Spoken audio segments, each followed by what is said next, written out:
à des auditeurs, car il y a des messages auxquels je ne peux pas ne pas répondre. Tout d'abord, je voudrais signaler un auditeur qui s'appelle, ce sont des lettres anonymes, hein, avec toute la lâcheté qu'il y a derrière, l'antenne 44, voilà. Ce l'antenne 44, qui ne m'appelle ni Monsieur l'abbé, ni même Monsieur, ni même bonjour, ni rien du tout, ne me parle comme un chien, c'est absolument inqualifiable. Donc je ne répondrai jamais à ce monsieur tant qu'il n'y mettra pas les formes et tant qu'il ne donnera pas son identité. C'est un prêtre, un laïc, qu'est-ce que c'est? Je ne sais pas. Voilà. Il me donne des leçons de catéchisme. Dois-je rappeler que moi j'ai eu un séminaire exceptionnel, excellent, où j'ai eu de véritables maîtres et il ne va pas venir m'apprendre la théologie ici. Alors si quelqu'un veut faire un débat véritablement théologique, en particulier les prêtres, j'y suis tout à fait prêt.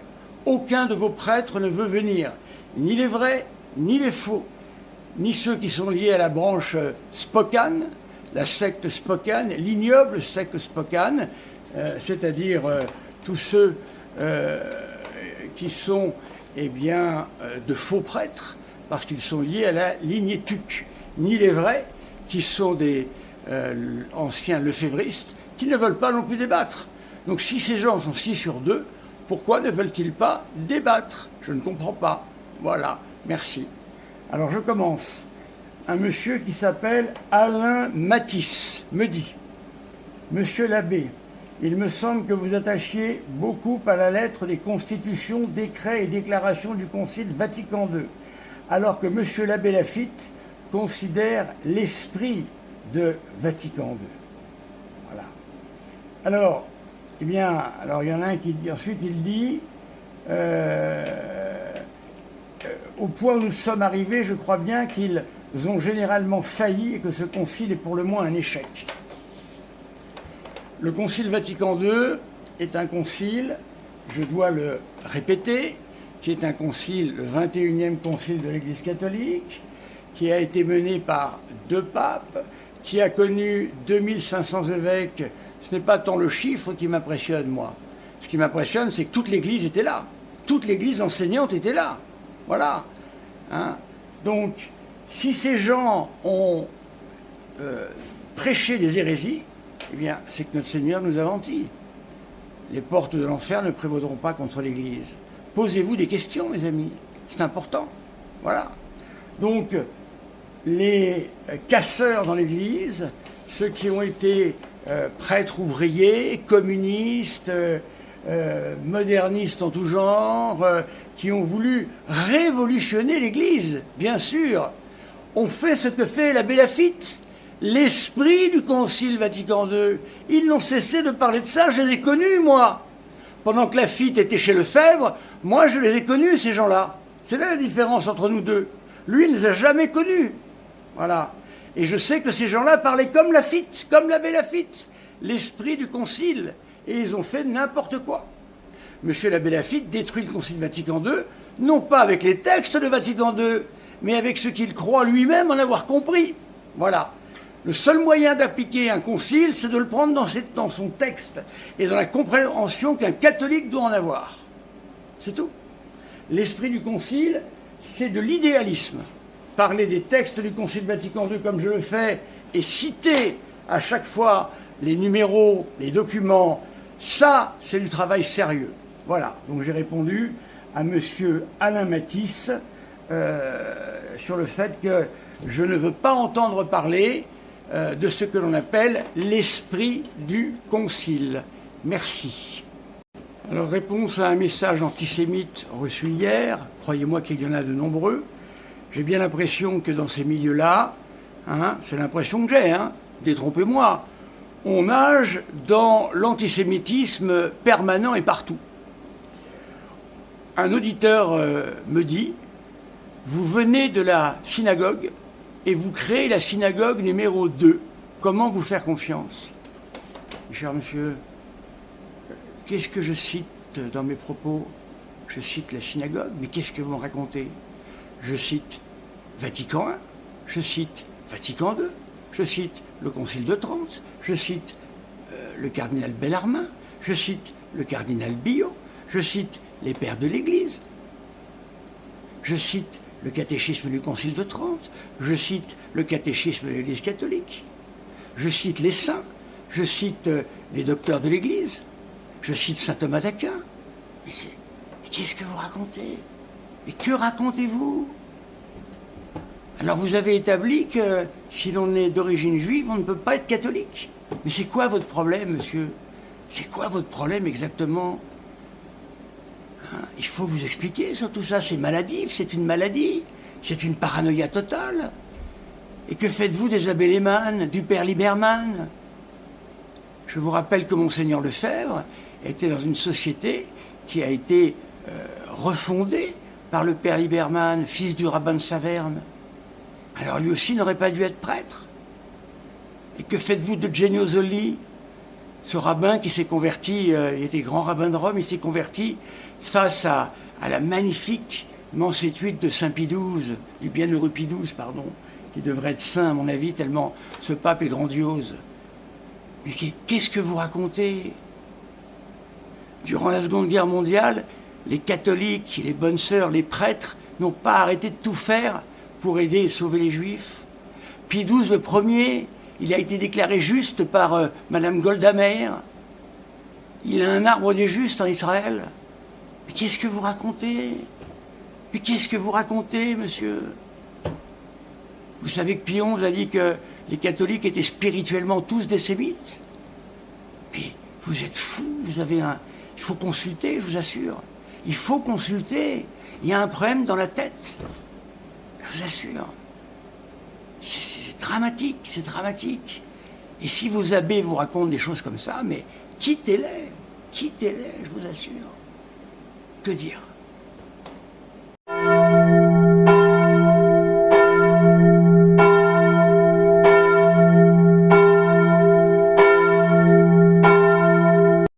Alors je vais répondre à une laïque, Madame Marie, je ne sais pas qui c'est, comme d'habitude, 78 590. Car dans le monde c'est les vacantistes, ce sont les laïcs qui parlent. Et ce sont les laïcs qui sont l'Église enseignée et qui enseignent l'Église enseignante. Moi, le prêtre. Voilà. Le seul argument qu'ils ont contre moi, bien souvent, ce sont mes origines. J'y reviendrai. Mais attention, messieurs les petits antisémites. Parce que si ça continue, je vais prendre chacun d'entre vous et ça va finir devant un tribunal. Je vous préviens. Maintenant, ça commence à bien faire. Moi, je suis prêtre catholique depuis maintenant 2007. J'ai été religieux et j'ai eu une excellente formation dans un lieu tout à fait traditionnel. Un scholastica religieux où j'ai eu de véritables maîtres, ce que beaucoup n'ont pas eu, je puis vous l'assurer. Et j'ai eu 12 années complètes pour me former et lire énormément de livres, et la somme théologique, etc., ce que je fais chaque jour. Alors, donc il faut faire attention à vos insultes antisémites, ça ce n'est pas supportable. Car que faites-vous des abbés Lehmann? Que faites-vous du grand rabbin Zolli qui s'est converti sous Pie XII? Que faites-vous de tous ces gens-là? Que faites-vous de la Vierge Marie? Que faites-vous de la première église, l'église primitive, où il n'y avait que des juifs? Voilà. Alors faites un peu attention parce que je dois dire que ça commence un peu à me chauffer. Voilà, je vous le dis. Alors ici, nous avons donc cette dame qui veut m'apprendre l'abbé Georges de Nantes, parce qu'au moins on m'enseigne, vous comprenez. Moi je suis prêtre catholique, j'ai quand même une certaine bouteille, et on vient me faire du catéchisme, sans honte aucune, sous l'anonymat, ou sous un prénom comme ici. Alors voilà, alors il a évidemment funeste concile, et elle me cite l'abbé de Nantes. Faut-il rappeler à cette dame que l'abbé de Nantes, même s'il avait quelques qualités et quelques textes intéressants, monsieur l'abbé de Nantes était un hérétique patenté, sur bien des points, sur la Sainte Trinité par exemple, sur la transsubstantiation, qu'il ne comprenait pas, sur la Vierge Marie, et bien d'autres réalités encore. Donc faisons attention, et les mœurs de l'abbé de Nantes, il y aurait beaucoup à dire encore. Donc moi, toute cette génération d'évêques, de prêtres, de ces années-là, pour moi, ils ont fait énormément de dégâts. Il faut le savoir. Monseigneur Lefebvre y compris. Parce que sans lui, nous ne serions pas aujourd'hui avec toutes ces dénominations de partout. C'est lui qui a ouvert la boîte de Pandore. Voilà. Donc, cette dame vient me faire des leçons, Eh bien, si cette dame veut me faire des leçons, qu'elle vienne débattre. Nous débattrons de l'abbé de Nantes. Et nous débattrons du Concile Vatican II, qui m'intéresse. Parce que vous savez très bien que je ne cite pas que le Concile Vatican II, je cite tous les conciles sans difficulté. Voilà. Donc, que cette dame cesse de me faire du catéchisme. Voilà, nous savons quoi penser de l'abbé de Nantes, et ce n'est pas lui non plus qui va nous jouer les docteurs de l'Église ici. Merci. Alors je vais répondre ici à un auditeur qui met plus de manières, parce que quand on parle à un prêtre, on ne parle pas à son petit frère, on ne parle pas à un chien, et Dieu sait que j'ai un chien que je ne parle pas comme ça, on y met les formes, et on la met un peu en veilleuse, voyez-vous. Les gens qui se mettent au-dessus de moi pour venir me parler, qui sont des laïcs et qui ne connaissent rien à la théologie, je suis bien aimable de leur répondre encore. Voilà, donc ce monsieur-là met des formes. Alors il nous fait, moi je ne lis pas au-delà de 10 lignes, hein, c'est pas possible, c'est trop long, j'ai pas le temps. Hein. Alors ce monsieur nous explique qu'en fait tout va mal dans l'église, voilà. Il nous explique qu'on communie dans la main, il nous explique que le clergé ne va pas, que les liturgies sont médiocres, etc. Pas de problème, cher monsieur. Où sont ceux qui devraient être à mes côtés dans les diocèses pour pouvoir relever l'Église catholique? Où sont-ils? Eh bien, ils ont fui le combat. Ils sont à 300, 400, 500 kilomètres des lignes de front. Ils ne se battent plus. Ils sont bien tranquillement installés dans des positions confortables. C'est des vacantistes à jouer une espèce de mythologie se prenant pour des Vendéens. Mais qui sont-ils? Ils ne sont même pas capables de signer de leur nom une lettre à un prêtre. Vous imaginez un peu. Donc évidemment qu'il y a beaucoup de choses à faire, bien sûr. Hein, notre Seigneur a parlé à saint François d'Assise et il lui a dit « Tu iras relever l'Église ». Eh oui. Et ça a été un travail terrible qu'il a dû accomplir. Où sont ceux qui devraient faire ce travail? Ils viennent de faire un schisme, Fraternité Saint-Pédis, dans leur prieuré. Les sédévacantistes, qui obéissent à qui? À personne. Qui ont des porte-paroles, qui sont des laïcs, avec une espèce de show ridicule hebdomadaire. Un monsieur qui ne connaît ni son A ni son B, qui n'a jamais fait d'études ecclésiastiques. Voilà. Et d'autres encore du même acabit. Des abbés qui refusent tous les débats. Voilà. Donc si tous ces gens-là étaient à leur place, si sur le bateau qu'on appelle l'Église catholique, tous ces gens prenaient leur part du travail, eh bien peut-être que les choses avanceraient. Voilà. Mais malheureusement, ce n'est pas le cas. Voilà la réponse que je peux vous donner. Votre message est sympathique, Giovannis Martini, mais trop long. Merci de faire plus court. Alors nous allons répondre à un message succinct mais au moins clair. Monsieur Marcel V2K. Vous n'avez pas le courage de donner votre nom, Marcel de V2K? Depuis quand le nombre est synonyme d'avoir raison? Alors, mon cher monsieur, le problème ici n'est pas le nombre, mais ce que ces évêques et cardinaux représentent. Quand je dis qu'il y a 2500 évêques et cardinaux, évidemment, ce n'est pas le 2500 qui est important. C'est de savoir que le Concile Vatican II est le concile qui a eu le plus d'évêques et cardinaux présents physiquement, et pendant un temps considérable. Ce qui veut dire que ce qui compte, ce n'est pas 2500, mais c'est la présence de l'Église, avec 2 papes à sa tête. Donc nous avons ici l'institution la plus solide qui existe dans l'Église catholique. Nous avons 2 papes élus légalement, sans difficulté. Jean XXIII qui a convoqué le concile, et Paul VI, Saint Paul VI qui l'a clôturé. Et nous avons ici également eh bien, l'Église intégralement présente, avec tous les papes, tous les évêques et cardinaux, ainsi que 2 papes, dans un concile qui est la forme la plus solennelle que connaisse l'Église catholique. Je vous souhaite bon courage, cher monsieur. Je ne sais pas si vous êtes prêtre ou laïque, on n'en sait rien. Ni bonjour, ni au revoir, ni monsieur l'abbé, ni rien. Je ne sais pas à qui vous parlez, je ne sais pas. Et ça a l'art de m'énerver profondément, parce que manquer de respect aux prêtres qui ont fait des années de sacerdoce, et qui ont fait en plus des années d'études, qui ont eu la possibilité, eux, de monter sur le Tabor, qui font, d'après Monseigneur de Ségur, partie de l'Église enseignante, voilà, eh bien, c'est un peu fort de café de parler comme ça. Et j'aurais voulu voir si vous auriez pu parler comme ça à Monseigneur de Ségur, qui n'était pas évêque, mais qui n'était que prêtre. Je ne crois pas. Je ne crois pas. Voilà. Donc, voilà. Alors donc, vous comprenez, le problème, c'est pas le nombre. Je suis pas un démocrate, moi, là-dessus. Je ne suis pas en train de dire, il y en a eu plus ou moins. Non. Il y a eu toute l'Église catholique qui a été là.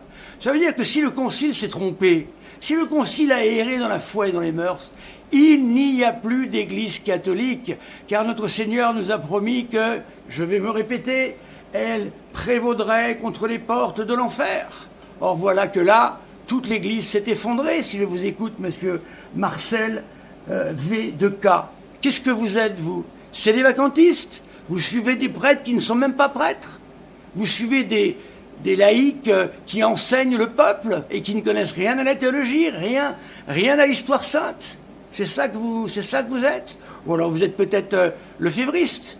Vous avez fait un deuxième schisme, peut-être? Je ne sais pas ce que vous êtes. Ou vous êtes peut-être survivatanti, je ne sais quoi. Vous croyez peut-être que Paul VI est enfermé dans les caves du Vatican, prisonnier. Qu'êtes-vous exactement? Parce que moi, si je prends au sérieux les paroles de notre Seigneur, et si je prends au sérieux la théologie dogmatique et les conciles, c'est peut-être pas moi le plus fou dans tout ça. Voilà. Merci de me répondre. Alors ici, je vais vous citer un de mes adversaires les plus retors, et qui est un véritable cacique au sens le plus fort du terme, qui est un endoctriné total de la fraternité Saint-Pédis. C'est un homme qui a tout bu, qui n'a aucun recul sur ce qu'on raconte à la fraternité Saint-Pédis, et qui vient lui aussi avec son catéchisme de Saint-Pédis, voyez-vous, voilà, me faire des leçons de vie. Voilà, il vient de faire des leçons de vie. Monsieur François-Xavier Perron, parce que c'est ça qu'on apprend à la fraternité Saint-Pédis. On apprend à des laïcs, comme les curés, les prêtres, il n'y a pas de curés, comme les prêtres ne font aucun débat parce que ce sont des petits trouillards, eh bien on envoie les laïcs. Voilà. Et ce sont eux qui viennent faire des leçons à l'église. Voilà. C'est l'église enseignée qui vient faire des leçons à l'église enseignante. Comme d'habitude. Rien de nouveau, mes amis. Alors ce monsieur François-Xavier Perron nous écrit « Vous vous obstinez à défendre une chimère qui finiront dans les poubelles de l'histoire. » Mais vous êtes sûr que c'est pas vous qui allez finir dans les poubelles de l'histoire? Mais qui êtes-vous donc pour parler comme ça? Un cardinal de la Sainte Église romaine? Je n'en connais pas qui parle comme ça. Même Monseigneur Schneider ne se permettrait pas de parler comme vous, mon cher monsieur. Qu'avez-vous lu du Concile Vatican II? Vous le connaissez? Vous connaissez son histoire? Il y a eu un métaconcile qui a été utilisé par des prêtres ouvriers, par des prêtres saccageurs qui ont tout cassé dans l'Église et qui ont fait la révolution au nom du Concile Vatican II qui n'existait pas. Et c'est le plus grand reproche que je fais à Monseigneur Lefebvre. Monseigneur Lefebvre, au lieu d'attaquer le Concile, il aurait dû attaquer le personnel de l'Église qui faisait n'importe quoi à cette époque-là. Car moi, quand je lis le Concile Vatican II, je n'y vois pas des problèmes, mais des solutions. Voilà. Le Concile Vatican II devait nous préparer des laïcs extrêmement bien formés, qui seraient nos collaborateurs à nous autres prêtres, que je n'ai pas maintenant sur le terrain. Voilà, ça c'était le Concile Vatican II. Le Concile Vatican II et la liberté religieuse, c'est pas compliqué. C'est pour nous la liberté religieuse. Qui a été interdit de liberté religieuse durant les 2 derniers siècles? C'est nous, toujours nous. L'Église a toujours permis la liberté religieuse. Faut-il se souvenir que les Juifs ont été protégés depuis Urbain II dans toutes les terres catholiques et leur culte a été respecté? Est-ce que vous le savez, ça, monsieur je sais tout, là, monsieur François-Xavier Perron, qui à chaque fois qu'il m'écrit me met hors de moi par son ton, même pas de monsieur l'abbé, même pas rien. Il parle à des prêtres comme il parlerait à un serviteur de 10e zone. Et ça ne serait même pas normal. Voilà ce monsieur qui vient me faire des leçons. Vatican II n'est plus catholique. C'est une évidence de plus en plus criante. Mais qui êtes-vous, monsieur François-Xavier Perron? Mais qui êtes-vous? Un fin analyste de Vatican II? Qu'en avez-vous lu? Avez-vous suivi des leçons, des cours? Connaissez-vous la théologie? Connaissez-vous l'histoire de l'Église? Avez-vous lu Eiffel en théologie des conciles? Quelles sont vos références? Le Concile Vatican II est une perle qui n'a, pour selon moi, jamais été encore utilisé. Voilà. La liberté religieuse, c'est une manière à l'Église de dire « vous n'arrêtez pas au monde de nous parler des droits de l'homme, mais est-ce que le premier droit de l'homme n'est pas de rendre un culte à son Dieu ?» Voilà ce que dit la Sainte Église catholique à travers le Concile Vatican II et la liberté religieuse. Évidemment, les textes catholiques sont faits pour être lus de manière catholique. Si on les lit de travers, on peut absolument se tromper sur tout. Voilà. Donc, le traité d'ecclésiologie fourni par le Concile Vatican II est une perle. C'est le Concile qui a donné le traité d'ecclésiologie le plus abouti qui soit.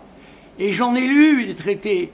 Je connais extrêmement bien le traité du cardinal Billot, que je cite sans arrêt. Et des gens osent venir me dire que je ne le comprends pas, qu'ils viennent me le dire en face, on va discuter ensemble. Et eux vont m'apprendre.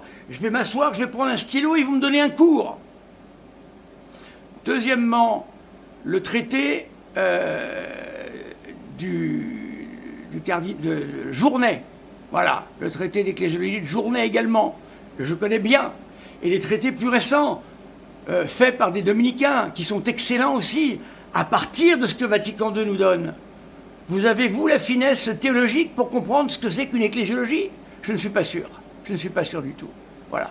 Donc, ce concile nous rappelle partout que les laïcs, les prêtres, les séminaristes doivent être formés à l'école de Saint Thomas d'Aquin. C'est rappelé partout. Et c'est ça le problème. Mais où est le problème exactement? Pourquoi vous ne me citez pas un texte s'il y a un problème comme ça? Alors maintenant, je vous repose une question, toujours la même, mes amis. Comment expliquez-vous que toute l'Église présente, dont Monseigneur Lefebvre, qui a signé tous les textes, et qui n'a jamais mis la moindre réserve, un tant soit peu, et qui a défendu le Concile Vatican II très longtemps après celui-ci, qui n'a jamais démis ses signatures, je vous le rappelle. Comment expliquez-vous que l'Église entièrement réunie, avec 2 papes, dans la structure la plus solide de l'Église catholique, ait erré, se soit trompée, soit mise à la poubelle? Avec vos propos, vous venez de dire qu'il faut mettre l'Église à la poubelle.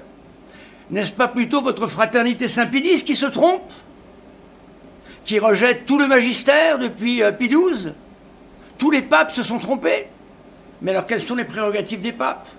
Les papes ne sont-ils pas infaillibles d'une infaillibilité ordinaire lorsqu'ils nous rappellent, eh bien, à travers les encycliques, ce qui a toujours été cru, ce qui a toujours été dit, mais en développant la doctrine, le dogme, de manière homogène, comme nous le dit, eh bien, le grand cardinal Newman, Saint Newman, je crois qu'il a été canonisé. Voilà. Donc vous posez en spécialiste, monsieur Perron. Eh bien, venez débattre contre moi, à la loyale, pas comme le faux débat que j'ai fait contre quelqu'un qui m'a eu des pieds à la tête par ses méthodes peu recommandables.